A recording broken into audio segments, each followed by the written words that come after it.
কানাডাতে আজকের এত সুন্দর ওয়েদার কি বলবো। রাস্তায় বেরিয়েই সুন্দর গাড়িটা দেখলাম, তাই একটা ভিডিও করে নেওয়ার লোভটা সামলাতে পারলাম না। আর মেঘটা আজকের এত সুন্দর, পুরো নীল আর সাদা থোকা থোকা মেঘগুলো উড়ে যাচ্ছে, দেখে ঠিক যেন একটা স্বপ্নের দুনিয়া না কিংবা ছবি আঁকা আছে বলে মনে হচ্ছে। যাই হোক, আজকের আমরা বেরিয়েছি একটা বাটারফ্লাই গার্ডেনে যাব বলে। আর এই গাড়িগুলো দেখতে যেরকমই সুন্দর সেরকমই কস্টলি। এত ছোট্ট গাড়ি, একজন কি দুজনের বেশি বসা যায় না, কিন্তু দামটা পুরো আকাশ ছোঁয়া। ভিনটেজ গাড়ি বলে এগুলোকে শুনেছি। আমরা চলে এসেছি আজকের বাটারফ্লাই গার্ডেনে। এই গার্ডেনটা একটা বিশাল কয়েক একর জমি নিয়ে একটা বড় গার্ডেন তৈরি করা হয়েছে। আর সেখানে কিছুটা পোর্শন ঘিরে কাঁচের পাঁচিল, কাঁচের ছাদ সব কিছু দিয়ে ঘিরে গাছপালা লাগিয়ে সেখানে অনেক বাটারফ্লাই রাখা হয়েছে। আর এই বাটারফ্লাইগুলো ছোট বড় অনেক রকমের বাটারফ্লাই। আমি এখানে অনেকক্ষণ ধরে বাটারফ্লাইগুলোকে হাতে নেওয়ার চেষ্টা করছি, যাতে একটা ভালো ভিডিও উঠতে পারে কি ভালো ছবি উঠতে পারে। অনেক পরে চেষ্টা করে লাস্টে সেটা সাকসেসফুল হয়েছে। তো আজকের আমি না এই বাটারফ্লাইয়ের গল্প তো করব, তার সঙ্গে যেটা আমার একটা খুব দরকারি কথা মনে পড়েছে যেটা বলার।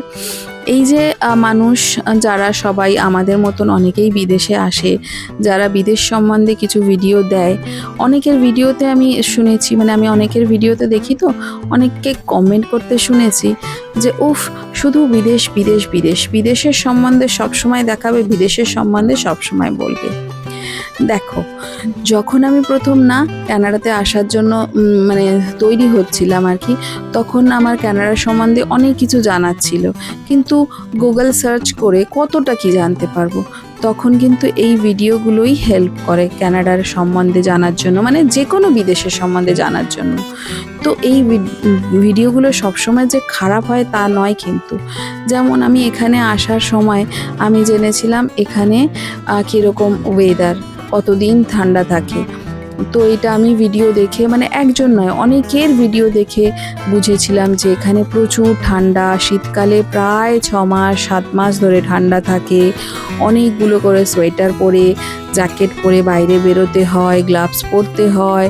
আর হাত যদি বেশিক্ষণ ঠান্ডার মধ্যে থাকে তাহলে সেগুলোকে ওই ফ্রস্ট টাইপের হয়ে যায়, যেগুলো হাত পা কোনো জায়গায় যদি বাইরে থাকে তাহলে সেগুলো ওই কালো কালো হয়ে যায়। তো এই জিনিসগুলো না, এই ইনফরমেশানগুলো কিন্তু ভিডিও থেকেই পাওয়া যায়।